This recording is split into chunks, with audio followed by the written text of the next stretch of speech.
Okay, hold on. Yeah.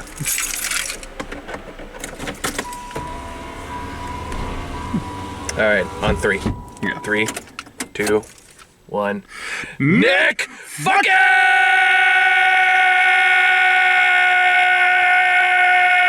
Cage!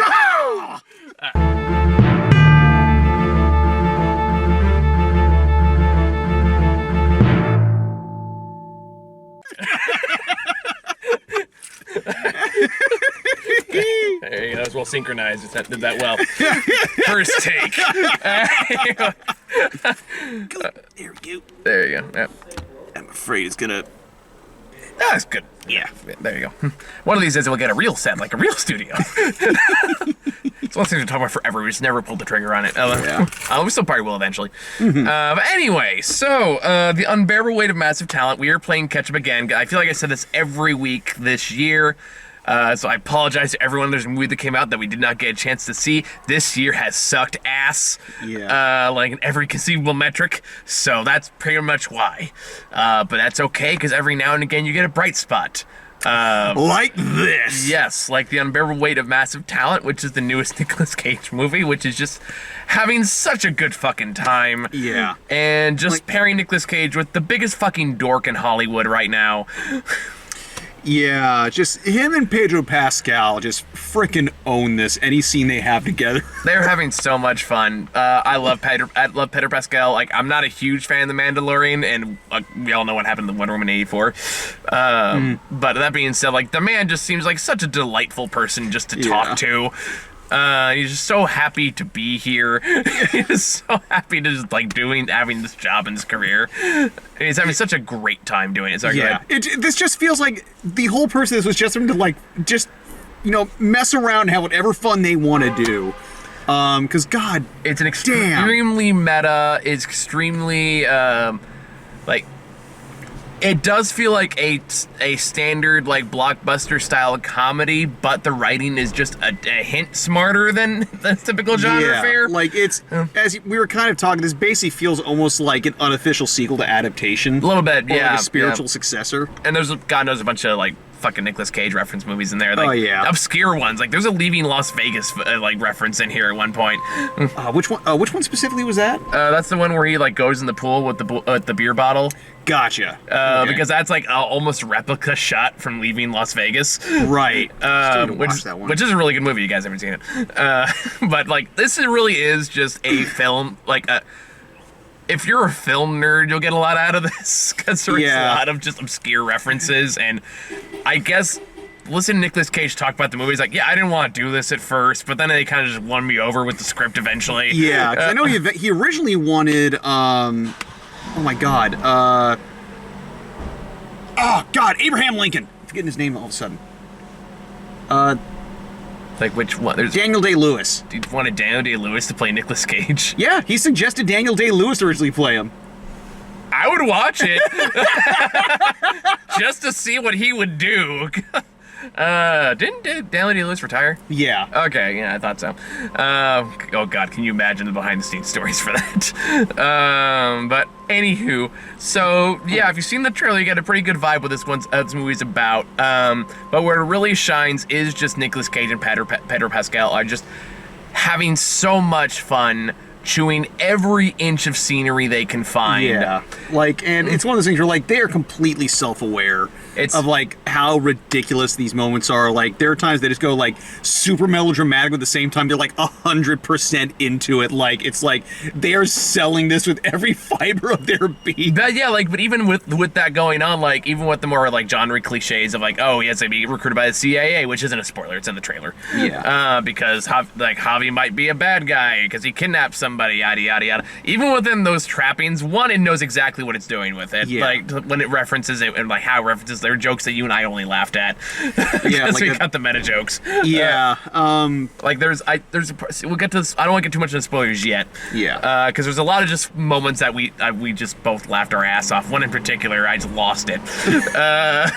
But it's all kind of a blur, but in a good way. It's just I remember like, especially in the first like 2/3, I was just laughing. Yeah, it does break a little bit towards the third act. The weird thing is, I think that was the point. Yeah, I can see that because they do this thing where they mention it's like you know what the third act needs? It needs this. It's like, but why? That's stupid. It's cliche. Yeah, and then they just do it. Yeah. So again, it does what adaptation did. And the way that they like switch upon it to really make it an FU to the studio system. I'll spoil that later. Yeah, because it's a pretty good cut. It's a glorious cut. Yeah, and it's like you know exactly what they were doing, and it's like the fact that the third act wasn't like that great is what makes it so great, ironically, because it does follow the familiar genre tropings, but it is having fun with it. It's not even laughing at it, it's just having fun with it. Yeah. I guess that kind of really makes this movie work, is that despite the fact it is making shameless fun of like Hollywood system, it really doesn't have that much of a cynical bone in its body. Yeah, it's surprisingly a good-natured film. Yeah, like it's more of like a celebration of it as opposed to and including Nicolas Cage movies, because they vary. And I love me some Cage. Don't get me wrong. Like I put Pig in my top 10 last year. Which you haven't seen that one. It's a great fucking movie. It was so damn good. Did you finally see Pig? Oh, I got it like the moment it was available on streaming. Nice. And so I saw it like around the time it came out in theaters. Nice. Great fucking film. Mm-hmm. But yeah, so this is really just a case of just surprisingly well written, like surprisingly wholehearted. Some of the supporting characters don't necessarily always jive, but they work well enough. Like Nicolas Cage's daughter, and this one's kind of hit and miss in terms of performance. But she does what she needs to, and like everything else works. And like the point of their like existing in the movie makes sense. Everything works. Nicolas Cage is selling the shit out of every inch of this fucking thing. Yeah. And it's just a delightful time. Like I just had a great fucking time watching this. God, yeah. It's like I said, it's hard to like talk about this just without like spoiling, but just.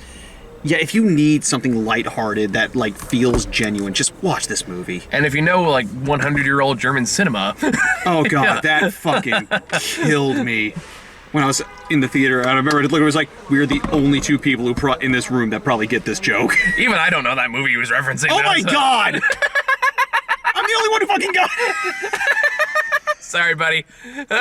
I almost didn't want to tell you because I didn't want to break your heart. Oh no, that would have made me laugh even harder. I was like, oh my god. Like, the name sounds familiar. I've heard it in passing. I just sat down and watched it. I remember, I just think it was like, oh my god, I'm Nick Cage. It's like you and Chris have both been just bugging me to just sit down and watch all the Criterion movies. Yeah, this one's like, because that one's actually a short film, I think. Is it? I can't remember, because it's one of the oldest movies ever made. It's like one of the first ones that had like a really thorough narrative. Mm-hmm. And that's what makes it so important in cinema. But yeah, it's basically, they actually have it on Netflix, I think. Oh, at least they did. Okay.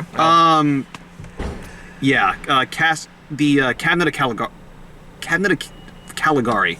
The Cabin of Caligari. Cabinet. Because basically it's basically this guy has like this sleepwalker in a cabinet and he sends him out to kill people in the middle of the night. Okay, at this point we have to go into spoilers because I have to talk about that moment following the discussion of the Cabin of Caligari. Yeah. Because that's where I lost my shit. Oh, I know exactly which one you're talking about. So spoilers from here on out. It's a delightful film. Go watch it. We had a great time. Yeah. So the movie goes on like exactly the way it plays out in the trailer. Nicolas Cage tries going for like a new acting role, but he doesn't get it. So in act of depression, he kind of takes this offer to go attend this guy's birthday party for $1 million. Yeah. So because the other deal is he also wants to just like be done so he can spend time with his family to kind of like fix things up. But he's also kind of too self-involved and too full of himself, and he alienates his daughter and his ex-wife in the process. So he's got that crisis going on. So he flies over to meet with Pedro Pascal, who plays Javi, who is the owner of this lavish estate. Yeah, it's basically an Olive Garden. Yeah, and an actual one. Like an actual Olive Garden. Yeah, not the restaurant. But ironically, when he's there, he's family. Well played. Thank you. Well played. Thank you, Olive Garden. I expect my gift card in the mail. If you can do it for Sonic, you can do it for me. You beat me to it. Anyway, but eventually, like, even though Nicolas Cage is very apprehensive of being there, he doesn't want to be there. He doesn't want to connect to Javi, and Javi's kind of nerding out because he's a big Nicolas Cage fan. Yeah. Eventually, they do kind of connect. And it leads to them discussion like, what's your three favorite movies? And Nicolas Cage does answer the pretentious answer we all do. Let's be honest, and it is absolutely a pretentious answer, and I do acknowledge this because I am like, you can't pick just one. All right, there's so many great films out there. We're talking hundreds of years of cinematic glory. Yeah, you can't pick just one. So I'll give you my top three. Yeah, and then Pedro Pascal's like, okay, number one is Face Off. Oh, thank you. Number two, Cabinet of Caligari. You like the Cabinet of Caligari too? So they start talking about that for a little while, and then after like presumably hours, because it's nighttime by the time they get to this, and they're drinking wine. Because he's like, you still didn't tell me your third favorite movie. It's like, what's your third favorite movie, man? And like it's like Paddington 2. What? And it's like Face Off, Cabinet of Caligari, Paddington. How do you connect those dots? And I'm just sitting there like, no, I fucking adore Paddington 2, so I know exactly why. It's like I love the movie. It makes me cry every time I watch it. It's like, you are lying. And then it cuts to them watching Paddington 2, and Nicolas Cage is bawling his eyes out. He just turns over and is like, I love Paddington 2. Like, Paddington 2 is incredible. Yeah. So, like, that's kind of the self-aware humor that's there. It is very, like, the script is pretty basic in that regard, but what really sells it is just the performances. Yeah, because, it's as a metally poke out. It's just meant to be a character piece between two Christ-like figures. God damn it.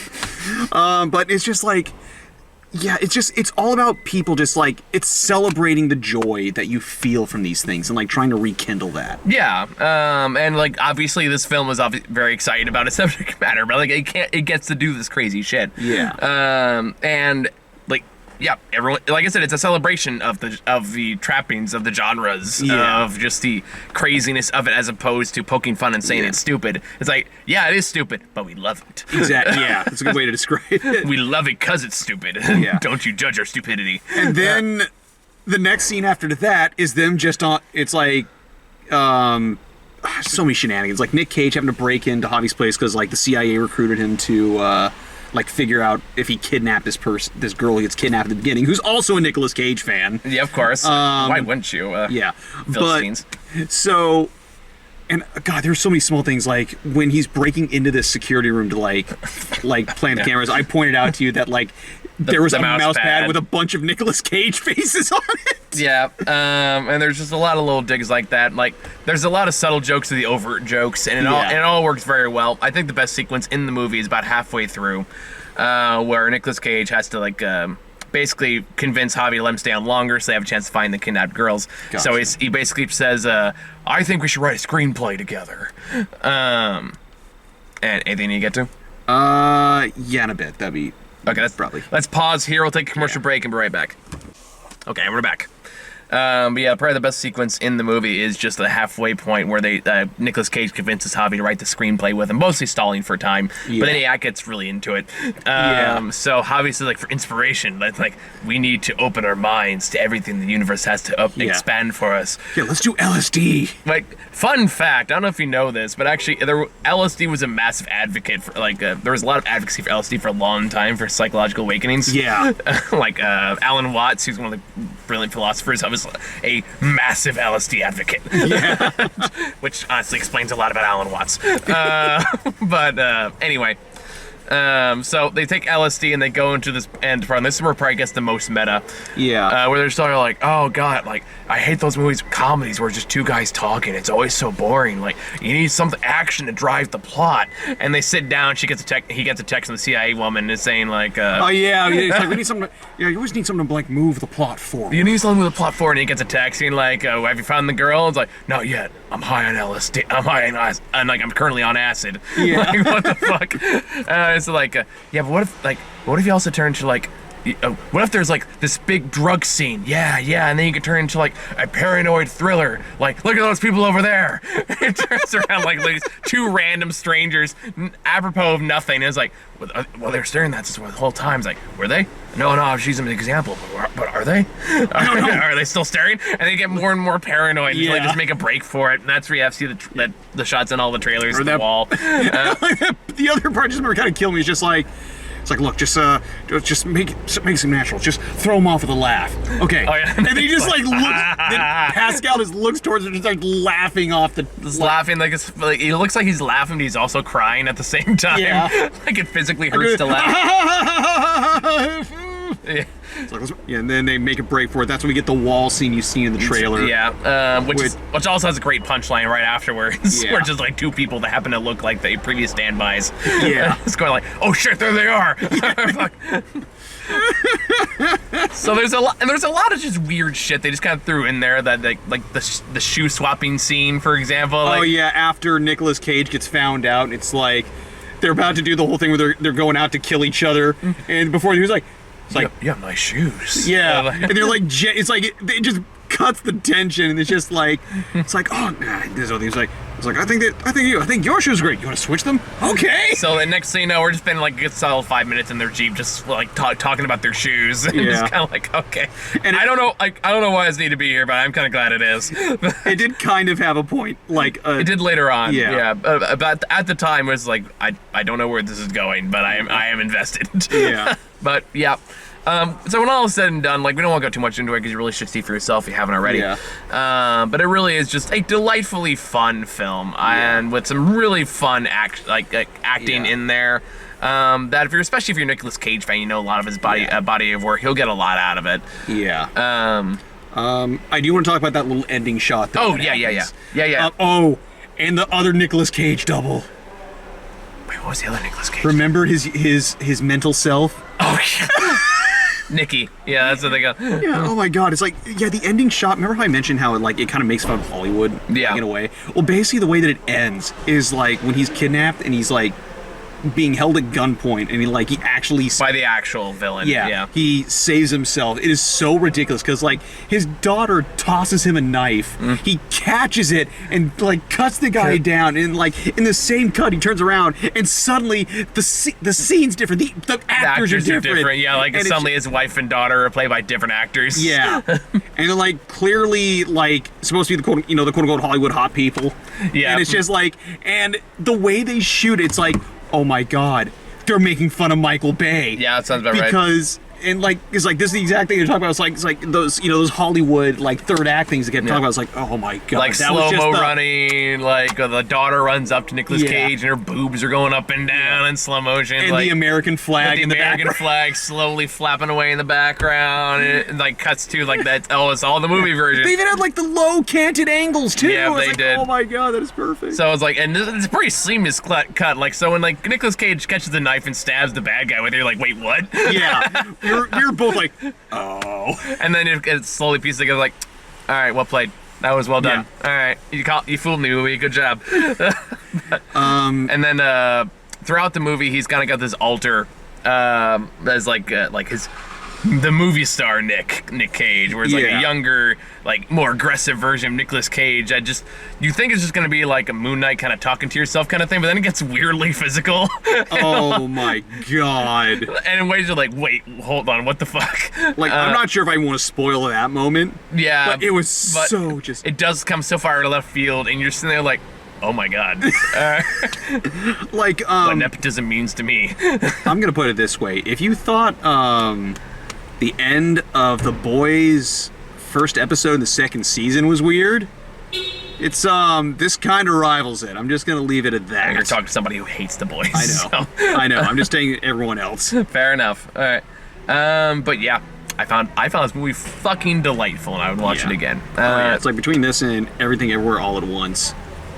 It's like, oh god, I'm getting some good like indie cinema. Oh yeah, like I don't think anything's gonna top Everything Everywhere, but I'm still glad that this movie exists. Oh, very much so. It's like I freaking needed this. Yeah, me too. It's been a rough year. Yeah. Speaking of catch-up, though, we still need to find a chance to watch X if we can. Right. Man, I keep forgetting about that. We still gotta see The Northman. That's the next one on the list. Yes. So, I want to see Viking Hamlet. yeah, I'm down. Let's do it. I think nothing came out this week, so we have plenty of time next week. So we got Northman still, and me and Sarah are gonna talk about The Bad Guys tomorrow, Ooh. which I've already seen. It's actually not bad. Yeah, I've heard it's a pretty solid flick. Yeah, this one's better, but it's still good. I figured. But anyway, you got anything else? No, just watch this movie. It's such like a good time and like very smart. Like even when it's like not at its best, it's like it's one of those things where like this movie knows what it's doing to like where like that's part of the joke. Absolutely. And it's like it's just smartly well done and just like a good time. Yeah. So I think I pretty much wraps it up. So we'll get some other stuff in the future. In the meantime, thank you all for watching. See y'all next time. Take it easy.